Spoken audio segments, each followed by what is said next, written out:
Raul Seixas atravessa um corredor estreito, abafado, onde o ar parece pesado demais para respirar. As luzes fracas piscam como se estivessem cansadas de existir. No fim do corredor, dois homens esperam em silêncio absoluto. Nenhuma apresentação, nenhum sorriso. Apenas um gesto seco apontando para uma cadeira. Raul entende na hora. Aquilo não é conversa.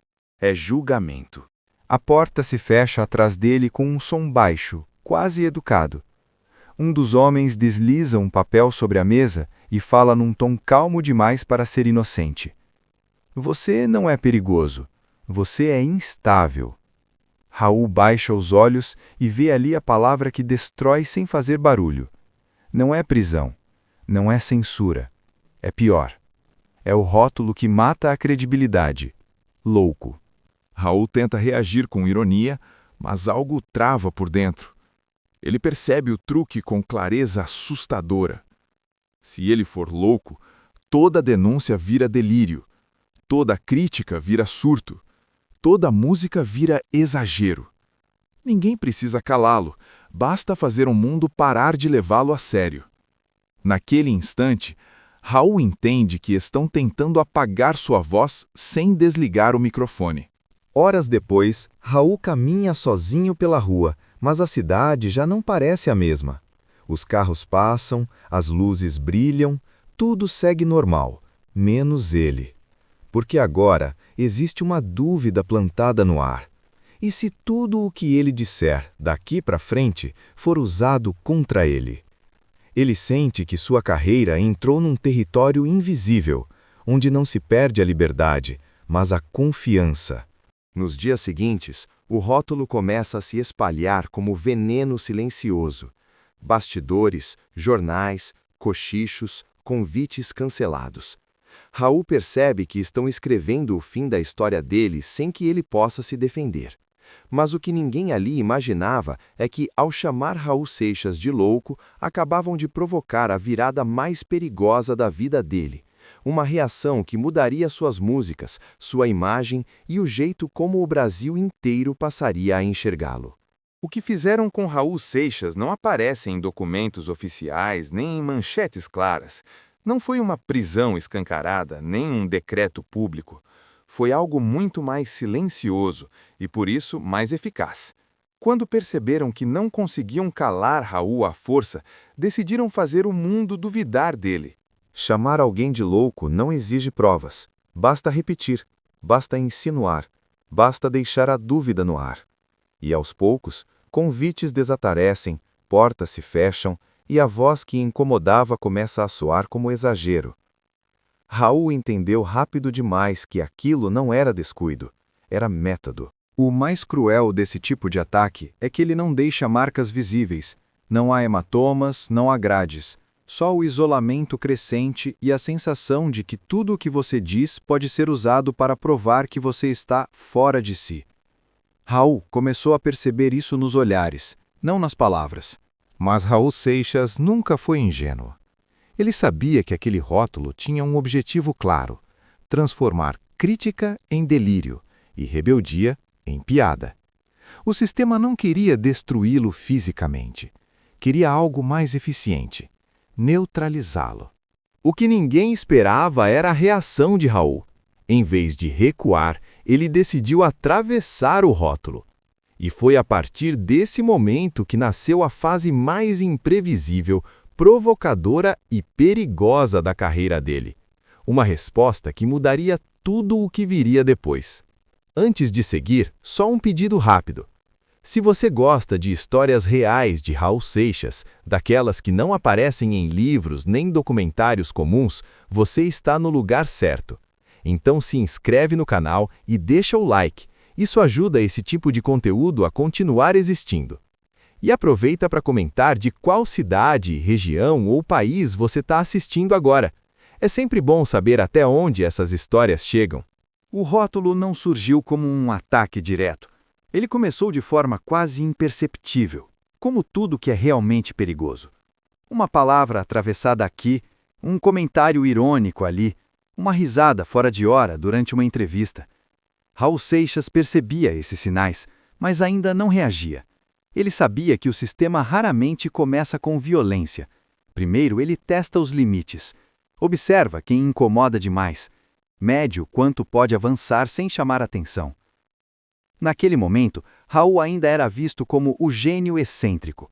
Alguém diferente, provocador, mas tolerável.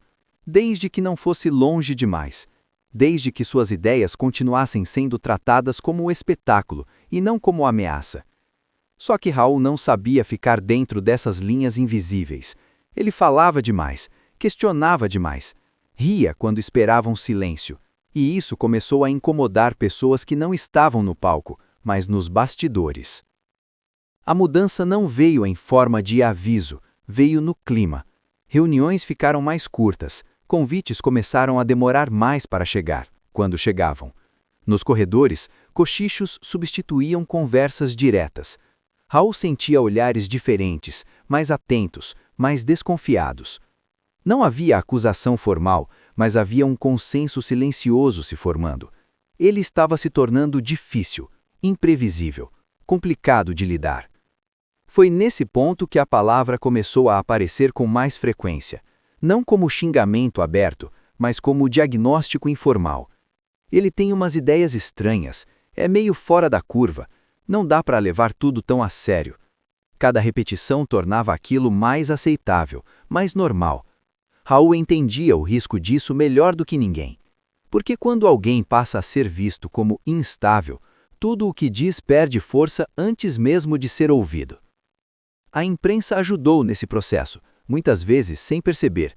Reportagens começaram a destacar mais o personagem do que a mensagem, o comportamento fora do padrão, a figura excêntrica.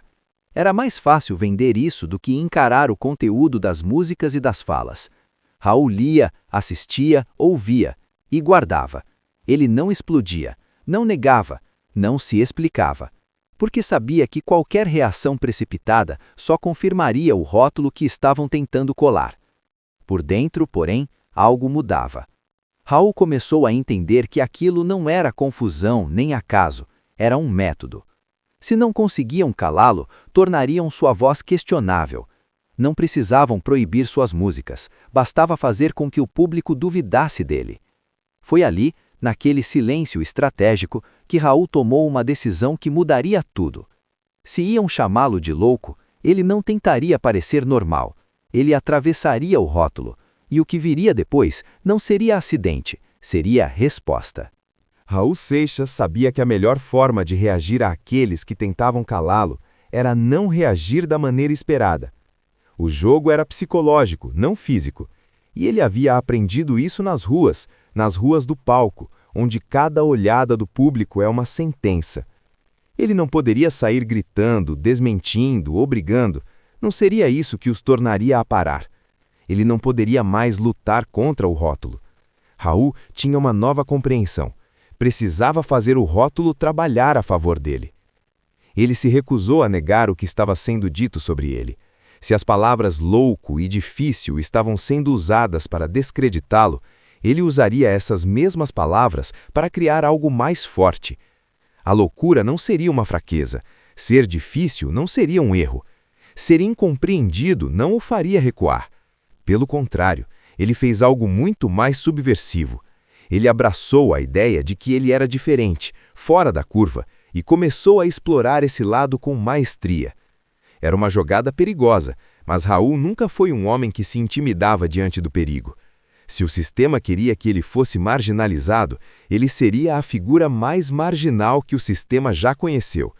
Ele começou a criar músicas mais intensas, com letras que faziam referência à sua própria rejeição, ao caos dentro e fora dele. As letras eram um manifesto, um grito de guerra contra aqueles que o viam como instável. No palco, ele passou a se comportar de maneira mais ousada.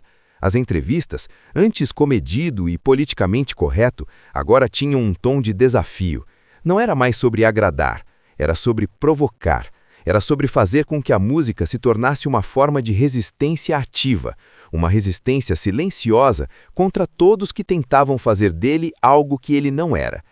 E ao fazer isso, Raul não só reafirmava sua identidade, ele estava, na verdade, construindo um novo símbolo.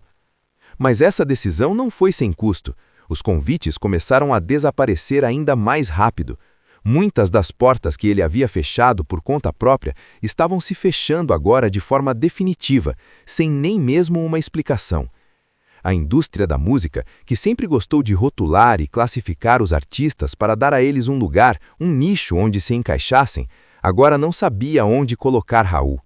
Ele não se encaixava, ele havia se tornado incategorizável. E para um mercado que vive de etiquetas e convenções, isso era mais do que desconfortável, era perigoso. Aquele momento foi uma virada.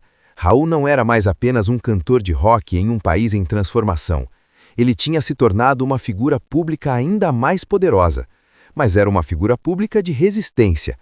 Cada música nova, cada show que ele fazia, cada entrevista se tornava uma declaração de que ele não se renderia ao rótulo que tentavam lhe dar. Ele não se importava com o que diziam. Ele era mais que a palavra louco. Ele era o homem que havia decidido ser livre. Na sua mente, a decisão estava tomada. Ele sabia que o preço seria alto. Ele sabia que a música dele seria mais difícil de entender, mais complexa, mais arriscada. Mas isso não o impedia. Raul já não se importava com as consequências, porque ele sabia que a verdadeira liberdade não vem sem sacrifício. Ele não estava mais apenas fazendo música, ele estava fazendo história. A decisão de Raul Seixas de atravessar o rótulo e assumir o risco começou a produzir efeitos quase imediatos. Alguns deles eram visíveis, outros silenciosos. O primeiro impacto veio onde mais doía, na forma como a indústria passou a tratá-lo. Gravadoras, produtores e empresários começaram a olhar para Raul não mais como um artista difícil, mas como um problema. Alguém imprevisível demais para ser controlado. E, para um mercado que vive de previsibilidade, isso era imperdoável. Convites para programas importantes começaram a rarear. Quando surgiam, vinham cercados de exigências, pedidos de moderação, recomendações para que ele fosse menos incisivo, menos provocador. Raul ouvia tudo com um meio sorriso. Não aceitava, não negociava, e cada não dito por ele era anotado mentalmente por quem dependia de obediência para manter a engrenagem funcionando. Aos poucos, Raul deixou de ser prioridade e passou a ser tolerado apenas quando não havia alternativa. Nos bastidores, o discurso mudava. O talento já não era negado, mas vinha sempre acompanhado de ressalvas. Gênio, mas instável. Brilhante, mas complicado. Criativo, porém perigoso. Essas frases se espalhavam como um aviso informal. Quem se aproximava de Raul sabia que estava lidando com alguém que não aceitava limites impostos de cima para baixo. Isso afastava investidores, assustava patrocinadores e colocava produtores em posição desconfortável. Trabalhar com Raul exigia coragem, e poucos estavam dispostos a pagar esse preço. O público, por outro lado, reagia de forma diferente. Nos shows, a conexão se tornava mais intensa. Havia algo novo no ar. Raul parecia mais afiado, mais consciente do impacto de cada palavra. Ele não cantava apenas músicas, ele expunha conflitos. Para parte da plateia, aquilo era libertador. Para outra, era desconfortável. Mas ninguém saía indiferente. Raul deixava de ser entretenimento fácil e se tornava confronto emocional, e isso criava uma divisão clara entre quem o entendia e quem preferia que ele fosse apenas um personagem excêntrico e inofensivo. As críticas começaram a ficar mais duras, não apenas sobre a música, mas sobre o comportamento, a postura, a imagem pública. Comentários sobre excessos, desequilíbrio e exagero passaram a ocupar mais espaço do que análises sobre letras ou arranjos. Era exatamente o efeito que Raul havia previsto quando decidiu atravessar o rótulo. A diferença é que agora ele não tentava mais se defender disso. Ele seguia em frente, consciente de que qualquer tentativa de normalização seria vista como fraqueza. Financeiramente, os reflexos começaram a aparecer. Menos contratos, menos estabilidade, mais pressão. Raul sabia que aquela trajetória não oferecia garantias, mas também sabia que voltar atrás custaria algo ainda mais caro, a própria identidade. Ele preferiu pagar o preço visível a aceitar a morte silenciosa de sua voz. Cada música lançada nesse período carregava esse peso. Não eram canções feitas para agradar, eram canções feitas para existir, mesmo que incomodassem. Esse momento marcou uma mudança definitiva. Raul deixou de ser apenas um artista bem-sucedido e passou a ocupar um lugar incômodo no cenário cultural brasileiro. Ele já não cabia nas prateleiras, não se encaixava nos rótulos prontos, e quanto mais tentavam empurrá-lo para a margem, mais ele se tornava referência para quem também se sentia deslocado. Sem perceber, Raul começava a construir algo maior que uma carreira, um símbolo. Mas símbolos, como ele sabia, sempre pagam um preço alto antes de serem reconhecidos. O isolamento de Raul Seixas não aconteceu de uma vez.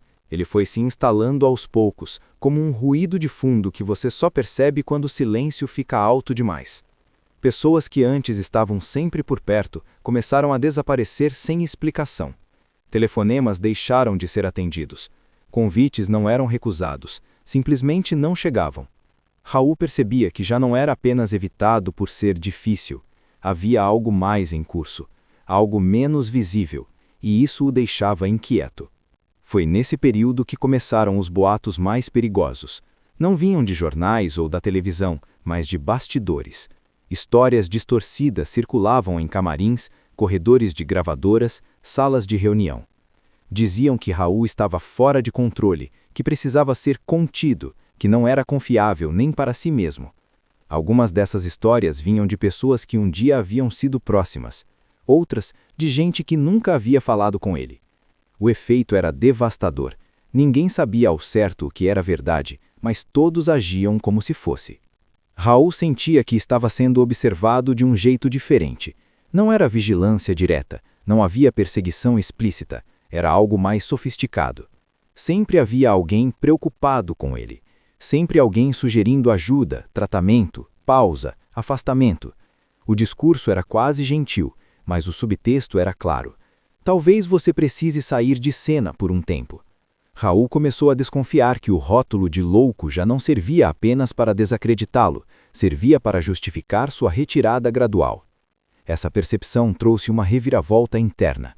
Raul passou a desconfiar de todos, amigos, parceiros de trabalho, até músicos que dividiam o palco com ele.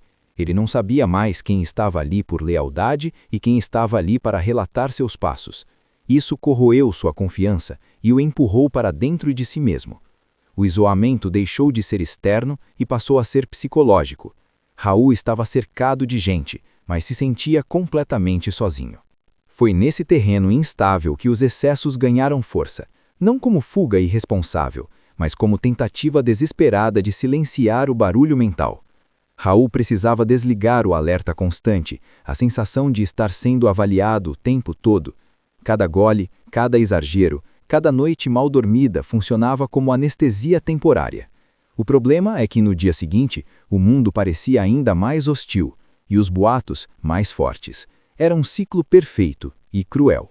A parte mais inesperada veio quando Raul percebeu que alguns desses excessos estavam sendo usados contra ele em tempo real. Informações distorcidas voltavam em forma de preocupação institucional. Reuniões eram canceladas com justificativas vagas. Projetos eram adiados até Raul melhorar. Melhorar de quê? Ninguém dizia, e exatamente por isso funcionava. A imagem de instabilidade já estava pronta para ser acionada sempre que fosse conveniente. Nesse ponto, Raul entendeu algo perturbador. O jogo não era mais sobre música, era sobre controle. Ele não estava sendo afastado por falta de talento ou público, mas porque se tornara imprevisível demais para um sistema que precisava de artistas domesticáveis. E o mais perverso é que o próprio sofrimento dele alimentava a narrativa construída contra ele. Quanto mais pressionado, mais frágil parecia. Quanto mais frágil parecia, mais justificável era o afastamento. A grande reviravolta desse capítulo é que Raul percebeu tudo isso antes que fosse tarde demais. Ele entendeu que estavam tentando empurrá-lo para um colapso controlado, não para destruí-lo publicamente, mas para torná-lo irrelevante. E essa percepção mudou tudo, porque ao invés de recuar, Raul começou a preparar algo silenciosamente, uma resposta que não viria em entrevistas nem em discursos, mas em forma de ruptura total. O sistema achava que estava vencendo. Mal sabia que Raul estava apenas esperando o momento certo de virar a mesa. Nada do que aconteceu depois foi anunciado. Não houve comunicado, ruptura pública ou escândalo imediato. O que houve foi pior. Uma sucessão de eventos estranhos, aparentemente desconectados, que começaram a acontecer ao redor de Raul Seixas como peças de um quebra-cabeça montado no escuro. Pessoas que haviam se afastado voltaram do nada. Outras, consideradas confiáveis, desapareceram de vez. Era impossível entender quem ainda jogava a favor e quem já havia mudado de lado. Raul começou a perceber algo inquietante. Decisões estavam sendo tomadas por ele, sem que ele fosse consultado. Datas de shows mudavam sem aviso. Entrevistas eram desmarcadas poucas horas antes. Informações desencontradas chegavam ao público, criando a impressão de que ele estava confuso, desorganizado, incapaz de manter compromissos. Quando Raul tentava corrigir, já era tarde. A versão que circulava sempre vinha antes da verdade, e sempre o colocava como instável. A reviravolta mais perturbadora aconteceu quando Raul descobriu que algumas dessas decisões partiam de pessoas próximas, gente que falava em seu nome, para protegê-lo. Gente que dizia estar ajudando, mas que na prática reforçava a narrativa de que ele não tinha mais controle da própria carreira. O golpe não vinha do sistema distante e abstrato, vinha de dentro. Isso atingiu Raul de uma forma profunda. Não era apenas perseguição, era substituição. Nesse ponto, Raul percebeu que sua maior ameaça já não era ser chamado de louco, era ser tratado como incapaz. Porque o louco ainda fala, o incapaz é silenciado por segurança. Essa constatação mudou completamente a forma como ele passou a agir. Raul deixou de confrontar, passou a observar, deixou de explicar, passou a registrar. Ele começou a notar padrões, horários, repetições. Quem ligava depois de certos encontros, quem sempre aparecia quando algo dava errado. O caos começou a revelar método.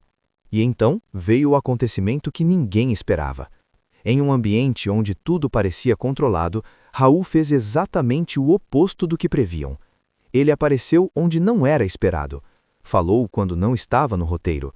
Cantou quando achavam que ele se esconderia. Não foi um ato explosivo, foi um movimento calculado. Um gesto simples, mas impossível de ignorar.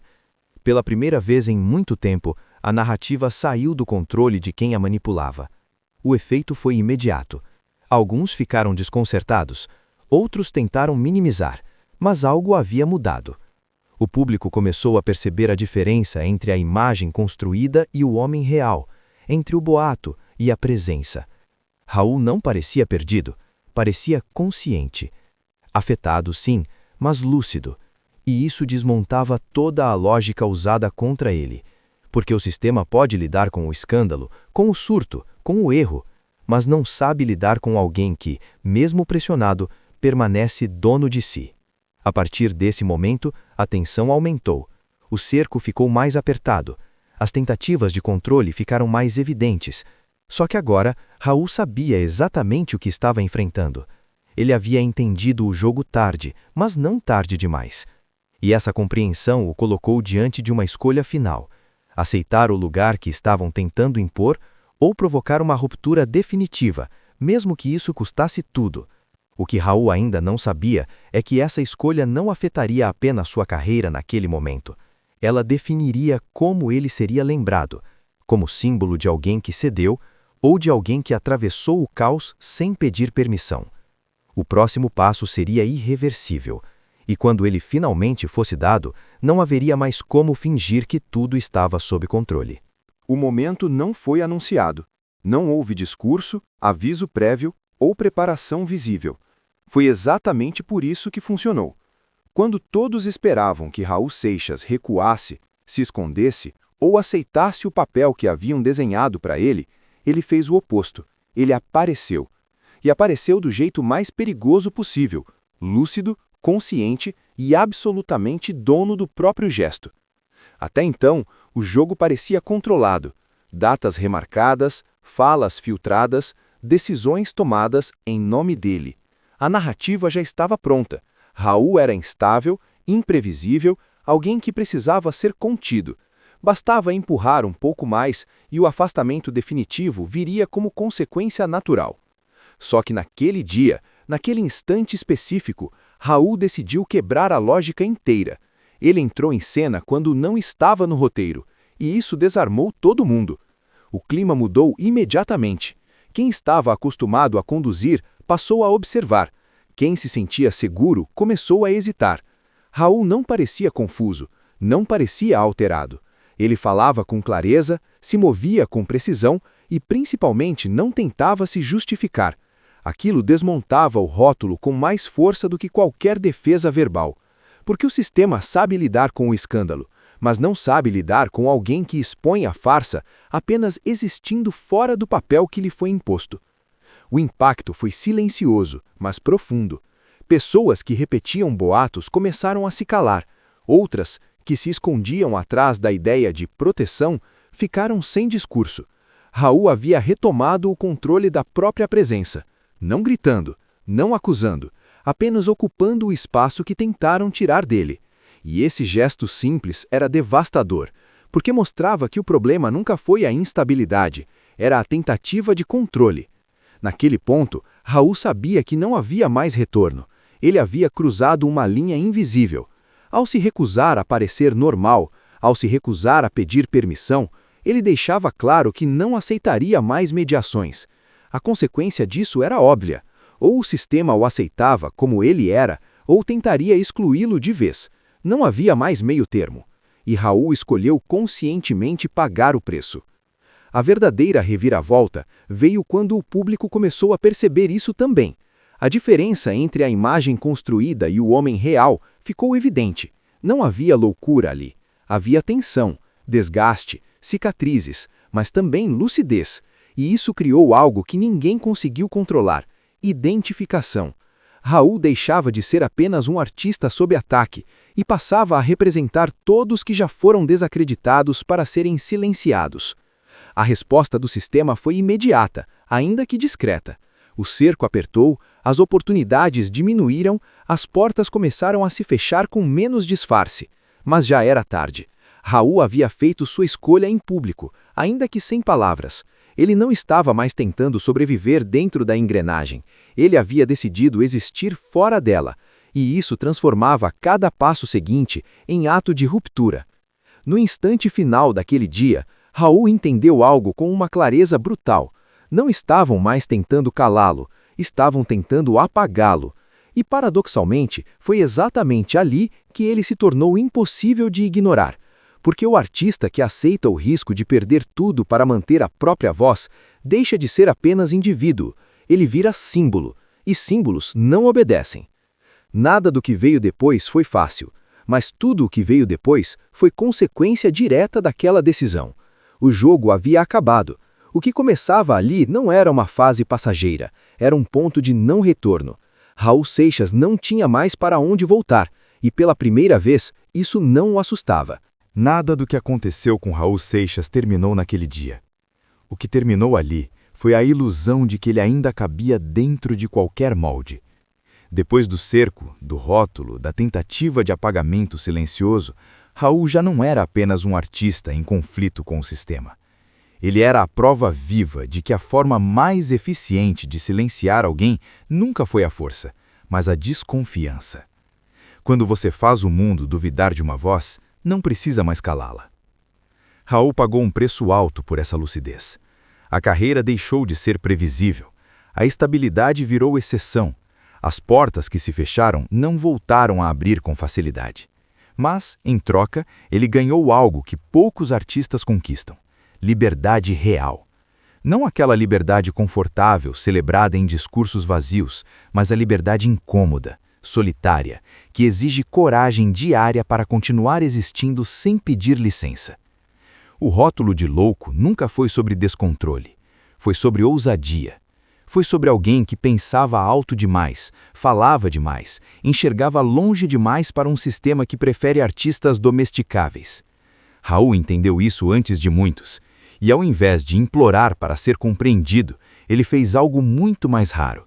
Seguiu em frente sem pedir validação. É por isso que a história dele atravessa décadas, porque não fala apenas de música, censura ou indústria cultural. Fala de qualquer pessoa que já foi desacreditada para ser silenciada. De quem já ouviu que exagera, que é difícil, que pensa demais. De quem já percebeu que quando você incomoda, tentam primeiro te diminuir e só depois te calar. Raul Seixas não venceu todas as batalhas, mas venceu a mais importante. Não deixou que escrevessem sua história por ele. Transformou o rótulo em identidade, o ataque em combustível, o isolamento em criação. E ao fazer isso, mostrou que a loucura que mais assusta o sistema não é a perda de controle, é a recusa em obedecer. Talvez por isso Raul ainda incomode, ainda seja citado, ainda seja lembrado, porque ele representa algo que nunca envelhece, a coragem de continuar sendo quem se é, mesmo quando o mundo inteiro tenta te convencer do contrário. E se essa história chegou até você, talvez não seja por acaso. Talvez porque em algum nível você também já tenha sentido o peso de não caber, de não se encaixar, de ser visto como exagero, quando na verdade só estava sendo verdadeiro. Raul Seixas não pediu licença, não pediu desculpa e não pediu compreensão. Ele apenas seguiu, e é por isso que, mesmo depois de tudo, a voz dele continua ecoando, não como grito, mas como lembrança incômoda de que a arte, quando nasce livre, não pode ser apagada. Se essa história fez sentido para você, não comenta qualquer coisa. Comenta uma palavra que Raul Seixas representa para você hoje. Só uma. E se você acha que histórias como essa precisam continuar sendo contadas, se inscreve no canal. Aqui a gente não romantiza, não simplifica e não pede licença. E antes de sair, me diz nos comentários, de qual cidade você está assistindo essa história agora? Porque toda voz começa em algum lugar.